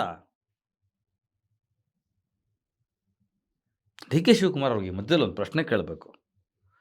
ಅದೇನೋ 1.5 ಲಕ್ಷ ಗಿಡಗಳು ನೆಡ್ತಾರಂತ ಇಲ್ಲೊಂದು ಪೋಸ್ಟರ್ ಬರುತ್ತೆ ನೋಡಿ. ಅಲ್ಲ ಬಾಲಕೃಷ್ಣ ಅವರೇ, ಮುಖ್ಯಮಂತ್ರಿಗಳೇ, ಇರುವ ಸಸ್ಯ ರಾಶಿನ ಕಡಿದುಬಿಟ್ಟು ಮಾವು ಬೆಳೆಯೋರನ್ನ, ತೆಂಗು ಬೆಳೆಯೋರನ್ನ, ಆ ಕಲ್ಪವೃಕ್ಷನ ಕಡಿದುಬಿಟ್ಟು ನೀವು ಇನ್ನೆಲ್ಲೋ ಒಂದು ಕಡೆ ಹೋಗಿ 15 ಲಕ್ಷ ಗಿಡಗಳಾಗ್ತೀನಿ, 20 ಲಕ್ಷ ಗಿಡಗಳಾಗ್ತೀನಿ, 1.5 ಲಕ್ಷ ಹಸಿರು ಬೆಳಿತೀನಿ ಅಂದರೆ ಏನು ಪ್ರಯೋಜನ? ಇಲ್ಲಿರೋದನ್ನು ಉಳಿಸಿ ಮೊದಲು. ಇದನ್ನು ನೀವು ಈಗೇನು ಬಿಡದಿ ಟೌನ್ಶಿಪ್ನ ಕೈ ಬಿಟ್ಬಿಡಿ ಸಾಕು. ನೀವು ಹೊಸ ಗಿಡಗಳೆಲ್ಲ ಹಾಕೋದೇನು ಬೇಡ. ಪಾರ್ಥಿನಿಯಂ ಥರ ಬೆಳೆಯೋರು ನೀವು. ಒಂದು ಕಡೆ ಇನ್ನೊಂದು ಕಣ್ಣೊರೆಸೋ ತಂತ್ರ ಮಾಡ್ತೀರಿ, ಇನ್ನೊಂದು ಕಡೆ ಇನ್ನೊಂದು ಮಾಡ್ತೀರಿ. ಬಾಲಕೃಷ್ಣ ಅವ್ರಿಗೆ ವಾಪಸ್ ಬರೋದಾದರೆ ಏನು ರೀ ಬಾಲಕೃಷ್ಣ ಅವರೇ, ಕ್ಯಾನ್ಸರ್ ಬಂದ್ಬಿಡುತ್ತಾ ಅಲ್ಲಿದ್ದು ಹಣ್ಣು ತಿಂದರೆ, ತರಕಾರಿ ತಿಂದರೆ? ನಿಮ್ಮ ಮನೆಗೂ ರೈತರು ತಂದು ಕೊಡ್ತಾರಲ್ರಿ, ನಿಮಗೆಲ್ಲ ಬಂದಿಲ್ವಲ್ಲ ಇನ್ನೂ? ಬರೋದು ಬೇಡ, ನೀವೆಲ್ಲ ಆರೋಗ್ಯವಾಗಿರಿ. ಕಕ್ಕಸ್ ಬಾಲಕೃಷ್ಣ ಅಂತ ಕರಿತಿದ್ರು ಲಾಸ್ಟ್ ಟರ್ಮಲ್ಲಿ ನಿಮ್ಮನ್ನು. ಇನ್ನು ಮುಂದಕ್ಕೆಲ್ಲ ಕ್ಯಾನ್ಸರ್ ಬಾಲಕೃಷ್ಣ ಅಂತ ಕರೀತಾರೆ. ಏನು ಮುಖ ಹೇಳಿರಿ ನೀವು? ಹೇಳಿ, ನಮಗೆ ಬಿಡದಿ ಟೌನ್ಶಿಪ್ ಆಗಲೇಬೇಕು, ನಾವಿಷ್ಟು ಕೋಟಿಗಳನ್ನು ದುಡಿಲೇಬೇಕು, ಹೈಕಮಾಂಡ್ಗೆ ನಾವೆಲ್ಲ ಸೇರಿಕೊಂಡು ಡಿ ಕೆ ಶಿವಕುಮಾರ್ ಪರವಾಗಿ ಇಷ್ಟು ಹಣನ ಕಳಿಸ್ಕೊಡ್ಬೇಕು, ಎಲೆಕ್ಷನ್ ಮಾಡಬೇಕು, ನಮಗೆ ದುಡ್ಡು ಬೇಕು, ನೆಲ ನಾವು ಮಾರ್ತೀವಿ, ನಮ್ಮ ತಾಯಿ ಕೃಷಿ ಭೂಮಿ ಅದನ್ನು ನಾವು ಮಾರ್ತೀವಿ, ನಮಗೆ ವಿಧಿ ಇಲ್ಲ, ನಾವು ಇಂಥವ್ರು ಅಂತ ಹೇಳಿಬಿಡಿ. ಅದ್ರ ಬದಲು ರೈತರನ್ನ ಹೆದರಿಸ್ತಿರಲ್ರಿ, ಭಯೋತ್ಪಾದಕರ ಥರ ವರ್ತಿಸ್ತಿರಲ್ರಿ, ಬ್ಲ್ಯಾಕ್ ಮೇಲರ್ಸ್ ಥರ ವರ್ತಿಸ್ತಿರಲ್ರಿ. ನಾಚಿಕೆ ಆಗಲ್ವ ನಿಮಗೆ? ಇಷ್ಟು ಕೆಟ್ಟ ಮಟ್ಟಕ್ಕೆ ಹೋಗ್ಬೇಕಾ ನೀವು? ಹೇಳಿ, ಮುಂದಿನ ಎಲೆಕ್ಷನ್ಗೆ ನೀವು ಯಾವ ಮುಖ ಇಟ್ಕೊಂಡಲ್ಲೋ ಎಲೆಕ್ಷನ್ ಮಾಡ್ತೀರಾ? ಒಂದು ಮಹಿಳೆ ನಿಮಗೆ ಪ್ರಗತಿ ಪರಿಶೀಲನಾ ಸಭೆ ಇರ್ಬೋದು, ಇನ್ನೊಂದಷ್ಟು ಸಭೆಗಳಲ್ಲಿ, ಈ ಬಿಡದಿ ಟೌನ್ಶಿಪ್ ಆದಂಥ ಜಮೀನು ಒತ್ತುವರಿ ಸಭೆಗಳಲ್ಲಿ, ಭೂಸ್ವಾಧೀನ ಸಭೆಗಳಲ್ಲಿ ಯಾವ ಕೆಳಮಟ್ಟದಲ್ಲಿ ನಿಮಗೆ ಒಬ್ಬಳು ರೈತ ಮಹಿಳೆ ಮಾತಾಡೋಗ್ತಾಳೆ. ವಿಡಿಯೋ ಎಲ್ಲ ಕಡೆ ಹರಿದಾಡ್ತಾ ಇದೆ. ನಾಚಿಕೆ ಆಗಲ್ವಾ? ಎಷ್ಟು ದುಡ್ಡು ಮಾಡ್ತೀರಾ? ಯಾರಿಗಂತ ಮಾಡ್ತೀರಾ? ನೀವು ಯಾರಿಗೆ ದುಡ್ಡು ಮಾಡಿಟ್ಟು ಹೋಗ್ತಾ ಇದ್ದೀರಲ್ಲ, ಆ ವಂಶದವ್ರಿಗೆ, ನಿಮ್ಮ ಮನೆಯವ್ರಿಗೇನೆ ಊಟಕ್ಕಿರಲ್ಲ ರೀ, ತರಕಾರಿ ಇರಲ್ಲ, ಅನ್ನ ಇರಲ್ಲ. ಹಿಂಗೆ ಮಾಡ್ಕೊಂಡು ಹೋದರೆ ನೀವು, ನಿಮ್ಮದು ಟಾರ್ಗೆಟ್ 9,000 ಎಕರೆ. ಇದು ಜಸ್ಟ್ ಒಂದು ಎಕ್ಸಾಂಪಲ್, 500 ಎಕರೆ ಕೈ ಇಟ್ಟಿದ್ದೀರಾ. ನಿಮ್ಮನ್ನು ರೂಲ್ ಮಾಡ್ತಿರ್ತಕ್ಕಂಥವ್ರು ಎಲ್ಲರೂ ಸೈಲೆಂಟ್ ಆಗಿಬಿಟ್ಟಿದ್ದಾರೆ. ಬಿಕಾಸ್ ಹೈಕಮಾಂಡ್ಗೆ ದುಡ್ಡು ಬೇಕು, ನ್ಯಾಷನಲ್ ಪಾರ್ಟಿಗಳ ಹಣೆ ಬರ ಇದು, ದುಡ್ಡು ಕಳಿಸ್ಕೊಡ್ಬೇಕು. ನನಗೆ ಗೊತ್ತಿಲ್ಲ ವೈ ರಾಹುಲ್ ಗಾಂಧಿ ತುಂಬ ಸೈಲೆಂಟ್ ಆಗಿಬಿಟ್ರು ಈ ವಿಚಾರದಲ್ಲಿ. ಬೇರೆ ಬೇರೆ ರಾಜ್ಯಗಳಿಗೊಂದು ನೀತಿ, ಇಲ್ಲಿಗೊಂದು ನೀತಿ. ಯಾವ ಬಾಯಿನಲ್ಲಿ ನೀವು ಮೋದಿಯವರ ನಿಲುವುಗಳನ್ನು ವಿರೋಧ ಮಾಡ್ತೀರಾ? ಕೃಷಿ ಕಾಯ್ದೆ, ಇನ್ನೊಂದು ಮತ್ತೊಂದು ಎಲ್ಲ ಈ ಥರದೊಂದು ಕೈ ಇಟ್ಟು. ನಿಮ್ಮ ಕಾಂಗ್ರೆಸ್ನ ನಾಯಕರುಗಳೇ ಒಂದು ಸಲಹೆ ಕೊಡ್ತಾಯಿದ್ರು, ಮಾತಾಡಿ ನೀವು ಅಂತ ಹೇಳ್ತಾಯಿದ್ರು. ಶರಾವತಿ ಹಿನ್ನೀರಿಗೆ ಹೋಗ್ರಿ, ಕಾವೇರಿ ಹಿನ್ನೀರಿನ ಪ್ರದೇಶಗಳಿಗೆ ಹೋಗ್ರಿ, ತುಂಗಭದ್ರಾಗೆ ಹೋಗ್ರಿ, ಕೃಷ್ಣಾಗೆ ಹೋಗ್ರಿ, ಬಾಗಲಕೋಟೆ ಸೈಡ್ಗೆ ಹೋಗ್ರಿ, ಉತ್ತರ ಕರ್ನಾಟಕದ ಬೇರೆ ಬೇರೆ ಭಾಗಗಳಿಗೆ ಹೋಗಿ ಸ್ಮಾರ್ಟ್ ಸಿಟಿಗಳನ್ನೇ ಮಾಡಿ, ಟೌನ್ಶಿಪ್ಗಳನ್ನು ಮಾಡಿ. ಬರ್ಡೆದ್ದೋಗಿದೆಯಲ್ಲ ಅಲ್ಲೋಗಿ ಉದ್ಧಾರ ಮಾಡಿ. ಬೆಳಗಾಂಗೆ ಹೋಗಿ ಸುವರ್ಣಸೌಧ ಕಟ್ಟಿದಿರಲ್ಲ, ಇಲಾಖೆಗಳನ್ನೆಲ್ಲ ಶಿಫ್ಟ್ ಮಾಡಿಸಿ ಅಲ್ಲಿಗೆ. ಏನು ಬೆಂಗಳೂರಲ್ಲೇ ಊಟ ಹೊಡ್ಕೊಂಡಿರ್ಬೇಕು ಅಂತ ಏನು ರೂಲಾ? ಎಲ್ರಿಗೂ ಬೆಂಗಳೂರು ನಗರಾಭಿವೃದ್ಧಿ ಖಾತೆನೇ ಬೇಕು. ಆತ್ಮಸಾಕ್ಷಿ ಅಂತೆಲ್ಲ ಮಾತಾಡ್ತೀರಾ. Shame on you people. ನಾಚಿಕೆ ಆಗಬೇಕು ನಿಮಗೆಲ್ಲ. ಆತ್ಮಸಾಕ್ಷಿಯ ಕಾರಣಕ್ಕೆ ನಾನು ಈ ಖಾತೆಯನ್ನು ತಗೊಳ್ತಾ ಇಲ್ಲ. ನೀರಾವರಿ ಖಾತೆ ತಗೊಳ್ಳೋದು ರಾಮಲಿಂಗಾರೆಡ್ಡಿ ಅವರೇ, ಆತ್ಮಸಾಕ್ಷಿಗೆ ವಿರೋಧ ಏನ್ರಿ? ನೀರಾವರಿ ಖಾತೆ ತಗೊಂಡಿರಿ, ಇದಕ್ಕೆ ಸಂಬಂಧಪಟ್ಟಂಗೆ ಬರ್ತಾ ಇದ್ರಲ್ರಿ. ನಗರಾಭಿವೃದ್ಧಿ ಪ್ರಾಧಿಕಾರ ಸಚಿವ ಬೈರತಿ ಸುರೇಶ್, ಯಾರ್ಯಾರು ಬರ್ತೀರಾ ಈಗ ನೋಡ್ರಿ. ಕೃಷ್ಣ ಬೈರೇಗೌಡ, ಏನು ಮಾಡ್ತಿದ್ದೀರಿ? ತುಂಬ ಪಾಲಿಸಿಗಳು ಮಾತಾಡ್ತಿರಲ್ರಿ. ಭರತ ಸುರೇಶಿಗೆ ಸಾರಿಗೆ ಪಾರಿಗೆ ಕೊಟ್ಟಿರ್ಬೇಕು ಇವಾಗ. ಆತ್ಮಸಾಕ್ಷಿ ಕಾರಣಕ್ಕೆ ನಾನು ಈ ಖಾತೆ ತಗೊಳ್ಳಲ್ಲ. ದುಡ್ಡು ಸಾಕ್ಷಿ. ಯಾವ ಆತ್ಮಸಾಕ್ಷಿ ಇಲ್ಲ. ಬದನೇಕಾಯಿ ಸಾಕ್ಷಿ ನಿಮ್ಮದು. ಕಾಂಗ್ರೆಸ್ನವ್ರು ಇಷ್ಟು ಹೀನಾಯ ಆಗಬಾರ್ದಾಗಿತ್ತು. ನಾನು ಆ್ಯಕ್ಚುಲಿ BJP ವಿರೋಧಿ. ನಾನು ಇವತ್ತು ಓಪನ್ ಆಗಿ ಹೇಳ್ತಾ, ನನಗೆ ಈ ಕೇಸರಿ ರಾಜಕಾರಣದ ವಿರೋಧಿ. ಆದರೆ ನೀವುಗಳು ಮಾಡೋದು ನೋಡ್ತಾ ಇದ್ದರೆ ಅವ್ರಿಗೆ ಹೆಂಗೋ ಕೇಸರಿ ಸಹಿಸ್ಕೊಬಿಡೋಣ ಅನ್ನಿಸ್ತದೆ, ಒಂದು ಹಿಂದುತ್ವನ ಸಹಿಸ್ಕೊಂಬಿಡೋಣ ಅನ್ನಿಸ್ತದೆ. ಒಕ್ಕಲಿಗರು ನಾಯಕರು ಅಂತ ಹೇಳ್ಕೊತೀರಾ, ಒಕ್ಕಲ್ತನ ಇದು ಮಾಡ್ತೀರಾ, ಆತ್ಮಸಾಕ್ಷಿ ಅಂತ ಹೇಳ್ತೀರಾ. ಹೋಗಿ ಉತ್ತರ ಕರ್ನಾಟಕದ ಸೈಡ್ಗೆ ಟೌನ್ಶಿಪ್ ಮಾಡಿ ಬೇಡ ಅಂತ ಯಾರು ಹೇಳ್ತಾರೆ ನಿಮಗೆ? ಯಾಕೆ ಬಿಡದಿಲೇಬೇಕು? ಯಾಕೆ ಹಸಿರು ರಾಶಿನ ಕೊಳ್ಳೆ ಹೊಡಿಬೇಕು? ಅದರ ಭೂಗರ್ಭನ ಸಾಯಿಸ್ಬೇಕು? BJP ಅವರು ಹೇಳ್ತಾರಲ್ಲ, ಹಸುನ್ ಕೊಂದ್ಬಿಟ್ರೆ ನಿಮ್ಮ ತಾಯಿನ ಕೊಂದಂಗೆ ಅಂತ. ಹಂಗೆ ನಿಮಗೊಂದು ಸ್ಲೋಗನ್ ಸ್ಟಾರ್ಟ್ ಮಾಡಬೇಕು. ಒಂದೊಂದು ಎಕರೆ ಜಮೀನನ್ನ ಕೊಂದರೆ, ಒಂದು ಮರ ಕೊಂದರೆ, ಕೃಷಿ ಭೂಮಿನ ಕೊಂದರೆ ನಿಮ್ಮ ತಾಯಿನ ಸಾಯಿಸ್ದಂಗೆ ಅಂತ. ನೆಲನೂ ತಾಯಿಯಲ್ವೇನ್ರಿ? ಹಂಗೆ ಲೆಕ್ಕ ಹಾಕಿದ್ರೆ ಕಾಂಗ್ರೆಸ್ನವರು ಅದೇ ಮಾಡ್ತಾ ಇರೋದು. ಈ ಸರ್ಕಾರದ ವಿರುದ್ಧ ಕೇಳೋದಕ್ಕೆ ಯಾವನಿಗೂ ಅದಿಲ್ಲ. ನಮ್ಮಂಥವ್ರು ಒಂದಷ್ಟು ಜನ ಕೇಳ್ತೀವಿ. ಮಾಡಿ ಟೌನ್ಶಿಪ್ನ ಬೇರೆ ಕಡೆ ತಗೊಂಡೋಗಿ. ಇನ್ನು ಕುಮಾರಸ್ವಾಮಿ ಅವರ ಮೊದಲು ನೀವು ನಿಮ್ಮ ವಿರುದ್ಧ ಪೋಸ್ಟ್ಗಳು ಅಂಟಿಸ್ತಾ ಇದ್ದಾರೆ, ಇನ್ನೊಂದು ಮಾಡ್ತಾ ಇದ್ದಾರೆ. ಅದು ನಿಮಗೆ ಗೊತ್ತಿದೆ. ನೀವು ಡಿಸ್ಟ್ರಿಬ್ಯೂಟರ್ ಆಗಿದ್ದವರು, ನೀವು ಆ ಸಿನಿಮಾದ ಹಿನ್ನೆಲೆಯಿಂದ ಬಂದಿರೋರು, DK ಶಿವಕುಮಾರ್ ಅದರಿಂದನೇ ಬಂದಿರೋರು. ಈ ಥರದ ರಾಜಕಾರಣ ನೀವು ಮಾಡ್ಕೋತೀರ. ನನಗೆ ಈ ಕುಮಾರಸ್ವಾಮಿಯವರ ಬಗ್ಗೆ ಮಾತನಾಡೋದಕ್ಕಿಂತ ಈ ಕಾಲಘಟ್ಟದಲ್ಲಿ ನಿಖಿಲ್ ಕುಮಾರಸ್ವಾಮಿಯವ್ರ ಬಗ್ಗೆ ಮಾತನಾಡಬೇಕು. ನಿಖಿಲ್ ಕುಮಾರಸ್ವಾಮಿಯವರೇ, ಇದನ್ನು ನಾನು ನಿಮಗೆ ನೇರವಾಗಿ ಹೇಳ್ತಾ ಇದ್ದೀನಿ. ನೀವು 3 ಸಲ ಸೋತಿರ್ಬೋದು. ಅದನ್ನು ಒಂದು ಅನುಭವ ಅಂತ ಇಟ್ಕೊಳ್ಳಿ. ಅಥವಾ ನಿಮ್ಮ ಆ ಸೋಲುಗಳಿಗೆ ನಿಮ್ಮ ಫ್ಯಾಮಿಲಿ ಬ್ಯಾಕ್ಗ್ರೌಂಡ್ ಏನಿದೆಯಲ್ಲ, ನಿಮ್ಮ ಕುಟುಂಬದ ಬ್ಯಾಕ್ಗ್ರೌಂಡ್ ನಿಮಗೆ ಕಾರಣ ಆಯಿತು ಅನ್ನೋದು ನನ್ನ ಒಂದು ಸಾಮಾಜಿಕ ಅಧ್ಯಯನ, ರಾಜಕೀಯ ತಿಳುವಳಿಕೆ. ನೀವು ಕಾರಣ ಆಗಲಿಲ್ಲ. ನಿಮಗೆ ಅನನುಭವ ಇರ್ಬೋದು. ಈಗ ನೀವು ಮಾಡಬೇಕಾಗಿರೋದು ಒಂದೇ ಕೆಲಸ. ನಿಖಿಲ್ ಕುಮಾರಸ್ವಾಮಿ ಆಗೋದಕ್ಕಿಂತ ನೀವೀಗ ಜೂನಿಯರ್ ದೇವೇಗೌಡ ಆಗಬೇಕು. ನನಗೇನು ನೀವು ಪರಿಚಯಸ್ಥರಲ್ಲ ಏನಲ್ಲ, ಆದರೆ ರಾಜ್ಯದ ಜನತೆಯ ಪರವಾಗಿ ಹೇಳ್ತಾ ಇದ್ದೀನಿ. ನೀವೀಗ ಜೂನಿಯರ್ ದೇವೇಗೌಡರಾಗಬೇಕು. ನೀವು ದಯವಿಟ್ಟು ನಿಮ್ಮ ತಾತ ಹೊಳೆನರಸೀಪುರದ ರಾಜಕಾರಣದ ಘಟ್ಟದಿಂದ, ಗ್ರಾಮ ಪಂಚಾಯತಿ ಕಾಲಘಟ್ಟದಿಂದ ಹಿಡಿದು ಪ್ರಧಾನಮಂತ್ರಿಗಳಾಗೋ ತನಕನೂ ಅವರಲ್ಲೊಂದು ಫೈಟಿಂಗ್ ಸ್ಪಿರಿಟ್ ಇತ್ತು. ಎಂತೆಂಥ ಪಾದಯಾತ್ರೆಗಳನ್ನು ಮಾಡಿದ್ದಾರೆ. ಹುಬ್ಳಿನಲ್ಲಿ ನಡೆದಂಥ ಒಂದು ಘಟನೆನ ನಾನು ಜ್ಞಾಪಿಸ್ತೀನಿ ನಿಮಗೆ ಬೇಕಾದರೆ. ಇಡೀ ರೈಲ್ವೆ ಸ್ಟೇಷನಲ್ಲಿ ಮುತ್ತಿಗೆ ಹಾಕ್ಬಿಡ್ತಾರೆ ದೇವೇಗೌಡರಿಗೆ. ಅದು 4 ವರ್ಷದ ನಂತರ ಗೊತ್ತಾಗುತ್ತೆ ದೇವೇಗೌಡರ ಕೊಡುಗೆ ಏನು ನೀರಾವರಿ ವಿಚಾರದಲ್ಲಿ ಅಂತ. ನೀವು ನಿಮ್ಮ ತಾತನ ಹೋರಾಟಗಳನ್ನೆಲ್ಲ ಇನ್ನೊಂದು ಸಲ ಮನನ ಮಾಡ್ಕೋಬೇಕು. ಯಾರ ಕೆಲವರು ಟ್ಯೂಷನ್ ತೊಗೊಂಡು ಓದಿಸ್ಕೊಂಡು ನೀವು ಜೂನಿಯರ್ ದೇವೇಗೌಡ ಆಗಬೇಕು. ಅದಕ್ಕಿಂತ ಮುಂಚೆ ಈ ಯೋಜನೆಯನ್ನು ಕನಸು ಕಂಡಿದ್ದಕ್ಕೆ, ಇದರ ಮೊದಲ ಅಂಕಿತ ಹಾಕಿದ್ದಕ್ಕೆ ನಿಮ್ಮ ತಂದೆಯವರ ಪರವಾಗಿ ಬಿಡದಿ ರೈತರ ಹತ್ರ ಹೋಗಿ ಒಂದು ಕ್ಷಮೆ ಕೇಳ್ಕೊಂಬಿಡಿ. ಕ್ಷಮೆ ಕೇಳಿ ನೀವು ಹೋರಾಟಕ್ಕೆ ನಿಂತ್ಕೊಳ್ಳಿ. ನಾನು, ನನ್ನಂಥವ್ರು ಖಂಡಿತವಾಗೂ ನಿಖಿಲ್ ಕುಮಾರಸ್ವಾಮಿ ಅಲಿಯಾಸ್ ಜೂನಿಯರ್ ದೇವೇಗೌಡರ ಜೊತೆ ನಾವಿದ್ದೀವಿ. ನಾನು ನಿಮ್ಮ ಜೊತೆ ಹೋರಾಟಕ್ಕೆ ಬರ್ತೀನಿ. ಇದು ನಿಮ್ಮ ಆದ್ಯ ಕರ್ತವ್ಯ. ನೀವು ನಾಳೆ ನಾಯಕರಾಗಿ ಬೆಳೆಯೋದಕ್ಕೆ, ಈ ಪ್ರವಾಹದ ವಿರುದ್ಧ ಈಜೋದಕ್ಕೆ, ನಿಮ್ಮ ನಾಯಕತ್ವವನ್ನು ಸಾಬೀತುಪಡಿಸ್ಕೊಳ್ಳೋದಕ್ಕೆ ಇದು ಅತ್ಯಂತ ಸುಸಂದರ್ಭವಾದಂಥ ಸಮಯ. ಮತ್ತು ನೀವು ಆ ಕೆಲಸನ ಮಾಡ್ತಾ ಇದ್ದೀರಾ. ನಿಮಗೆ ಮೊದಲಿಗೆ ಅಭಿನಂದನೆಗಳು. What ever it may be, ನೀವು ಯಾವ ಪಾರ್ಟಿಗಾರು ಬಂದಿರಿ, ಏನಾದರೂ ಬಂದಿರಿ, ನಿಮ್ಮ ಕುಟುಂಬದಲ್ಲಿ ಏನಾದ್ರು ನಡೆದಿರಲಿ, ಎಲ್ಲದಕ್ಕೂ ಮಾಫಿಗೆ ನಿಖಿಲ್ ಅವರೇ. ನೀವು ಈ ಬಿಡದಿ ರೈತರ ಹೋರಾಟ, ಪಾದಯಾತ್ರೆ, ನ್ಯಾಯಾಲಯದ ಮಟ್ಟದ ಹೋರಾಟ, ಒಂದು ಸಮಗ್ರವಾದ ಅಧ್ಯಯನ ಎಲ್ಲ ಮಾಡಿ ಹೋರಾಟ ಮಾಡ್ತಾ ಇದ್ದೀರಾ. ಅದೊಂದು ಖುಷಿ ಆಯಿತು. ನಿಮ್ಮ ಗೆಲುವಿಗೆ ಇದೇ ಕಾರಣ ಆಗುತ್ತೆ. ಕೇವಲ ರಾಜಕಾರಣದಲ್ಲಿ ಯಾವುದೋ ಕ್ಷೇತ್ರದಲ್ಲಿ ಗೆದ್ದು ಬಿಡೋದಲ್ಲ. ಅದೇ ರಾಮನಗರ ಏನು ಕ್ಷೇತ್ರ ಇದೆ, ನಿಮ್ಮ ತಂದೆಯವರೆಲ್ಲ ಓಡಾಡೋ ಕ್ಷೇತ್ರ, ನಿಮ್ಮ ತಾಯಿಯವ್ರ ಕ್ಷೇತ್ರ, ಹೋಗಿ ಅಲ್ಲಿ. ನಮಗೂ ಗೊತ್ತಿದೆ, ಅನಿತಾ ಕುಮಾರಸ್ವಾಮಿಯವರು ಮತ್ತು ನಿಖಿಲ್ ಇಬ್ಬರ ಹೆಸರಲ್ಲೂ 38 ಎಕರೆ ಜಮೀನಿದೆ. ಅಲ್ಲಿ 100 ಎಕರೆ ಇಲ್ಲ, 60 ಎಕರೆ ಇಲ್ಲ, 38 ಎಕರೆ ಜಮೀನಿದೆ. ನಾನು ಮಾಹಿತಿ ತೆಗೆದಿದ್ದೀನಿ. ಇಷ್ಟು ಪೇಪರ್ಗಳು ವರ್ಕ್ ಮಾಡಿ ಇಷ್ಟು ತಡವಾಗಿ ಬಂದು ಮಾತನಾಡ್ತಾ ಇರೋದು ಯಾಕೆ ಅಂದರೆ, ಏನು ನಡೀತಾ ಇದೆ ಅನ್ನೋದನ್ನು ನೋಡಿ ಮಾತಾಡಬೇಕಾಗಿತ್ತು. ಆ 38 ಎಕರೆ ಜಮೀನನ್ನು ಮೊದಲು ನಿಖಿಲ್ ಕುಮಾರಸ್ವಾಮಿಯವರೇ ನೀವು ಮಾಡಬೇಕಾದ್ರೆ ನಿಮ್ಮ ತಂದೆಯವ್ರ ಪರವಾಗಿ ಒಂದು ಕ್ಷಮೆ ರೈತರಿಗೆ. ಎರಡನೇದು, ಆ 38 ಎಕರೆ ಜಮೀನನ್ನ ಕೊಟ್ಬಿಡ್ತೀನಿ ಅಂತ ಹೇಳಿ DK ಶಿವಕುಮಾರ್ ಅವ್ರಿಗೆ. ಅಥವಾ ಈ ಏನೇನೋ ಮಾಡ್ಕೊಳಕ್ಕೆ ಹೊರಟಿದ್ದಾರಲ್ಲ ಇವ್ರಿಗೆಲ್ಲ 38 ಎಕರೆ ನಮ್ಮ ಜಮೀನು ತಗೊಳ್ಳಿ, ಆದರೆ ರೈತರ ಜಮೀನು ಬಿಟ್ಬಿಡಿ. 978 ಎಕರೆಗೆ ಪ್ಲಾನ್ ಇದೆ, ಈಗ ಒಂದು 500 ಎಕರೆ ಆಗ್ತಾ ಇದೆ. ಇದನ್ನು ಬಿಟ್ಬಿಡಿ, ರೈತರ ಜಮೀನನ್ನು ಬಿಟ್ಬಿಡಿ. ಬಿಡದಿ ಟೌನ್ಶಿಪ್ನ ಬೇರೆ ಕಡೆಗೆ ಉತ್ತರ ಕರ್ನಾಟಕದಲ್ಲೆಲ್ಲೋ ಅವಶ್ಯಕತೆ ಇದ್ದ ಕಡೆ ಮಾಡ್ಕೊಳ್ಳಿ, ಯಾವುದರ ನದಿ ತೀರದಲ್ಲಿ ಮಾಡಿ, ನೀರನ್ನು ಹುಡುಕಿ, ನೀರಿನ ಆಕಾರಗಳನ್ನು ಸೃಷ್ಟಿ ಮಾಡಿ. ಅವಾಗ ಗೊತ್ತಾಗುತ್ತೆ ನಿಮಗೆ ಟೌನ್ಶಿಪ್ ಮಾಡೋದಕ್ಕೆ ಎಷ್ಟು ಗ್ಯಾಲನ್ ನೀರು ಬೇಕಾಗುತ್ತೆ, ಎಷ್ಟು ರಸ್ತೆಗಳು ಬೇಕಾಗುತ್ತೆ, ಎಷ್ಟು ಇನ್ಫ್ರಾಸ್ಟ್ರಕ್ಚರ್ಗೆ ಏನೇನೆಲ್ಲ ಅನಾಹುತಗಳಾಗುತ್ತೆ ಅಂತ.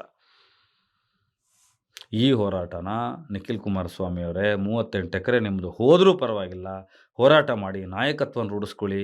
ಮುಂದೆ ಜನಮಾನಸದಲ್ಲಿ ನೀವು ಕೇವಲ ಒಂದು ಕ್ಷೇತ್ರದ, ಒಂದು ಪಕ್ಷದ ನಾಯಕ ಅಲ್ಲ, ನಿಜವಾದ ನಾಯಕರಾಗಿ ನೀವು ಬೆಳೆಯೋದಕ್ಕೆ ಸುಸಂದರ್ಭ. ಇದನ್ನು ಮಾಡಿ. ಇದು ಎಲ್ಲ ಯುವ ಜನಾಂಗದ ಪರವಾಗಿ ನಾನು ಹೇಳ್ತಾ ಇದ್ದೀನಿ ನಿಮಗೆ. ನನಗೆ ಗೊತ್ತಿಲ್ಲಪ್ಪ, ಒಂದು ಕಡೆ ಕಾಕ್ರೋಚ್ ಅಂತ ವಿಷಯ ಬಂದಾಗ ಅಷ್ಟೊಂದು ಜನ ಯುವಕರು ಎದ್ದೇಳ್ತೀರ, ರೈತರ ವಿಷಯ ಅಂತ ಬಂದಾಗ ಯುವಕರು ಎದ್ದೇಳ್ಬೇಕ್ರಿ, ಮಾತನಾಡಬೇಕು, ಧ್ವನಿಗೂಡಿಸ್ಬೇಕು. ಇಲ್ಲಾಂದರೆ ನಿಮ್ಮ ಕೊಡುಗೆ, ನಿಮ್ಮ ಅಸ್ತಿತ್ವಕ್ಕೆ ಬೆಲೆ ಇರಲ್ಲ. ಒಂದು ಭಗತ್ ಸಿಂಗ್ ಹೇಳಿದ ಒಂದು ಮಾತು ನೆನಪಾಗುತ್ತೆ ನನಗೆ. ವ್ಯವಸ್ಥೆ ಇಷ್ಟು ಕೆಟ್ಟದನ್ನು ಮಾಡುವಾಗ, ದೌರ್ಜನ್ಯ ಮಾಡುವಾಗ, ಆ ದೌರ್ಜನ್ಯದ ವಿರುದ್ಧ ಕುದಿಯದೆ ಹೋದರೆ ಅದು ರಕ್ತವಲ್ಲ, ಬರೀ ನೀರು ಅಂತ.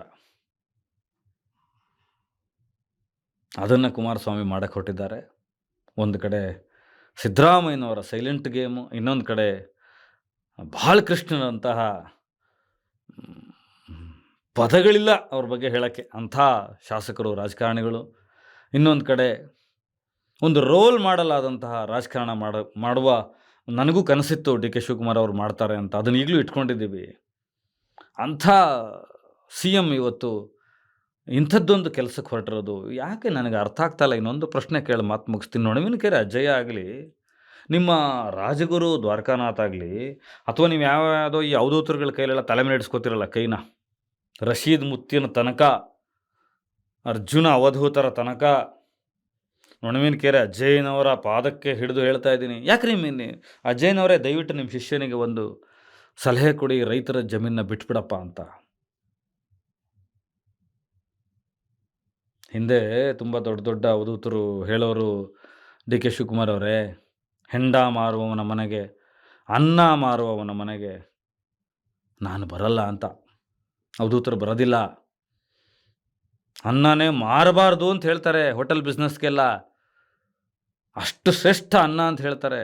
ನೀವು ತುಂಬ ವಚನಗಳನ್ನು ಓದ್ಕೊಂಡಿದ್ದೀರಾ, ಶ್ಲೋಕಗಳನ್ನು ಓದ್ಕೊಂಡಿದ್ದೀರಾ, ನಿಮಗೆ ಅರ್ಥ ಆಗುತ್ತೆ ಅನ್ಕೋತೀನಿ. ನೀವು ನಂಬಿರುವ ರಾಜಗುರುಗಳು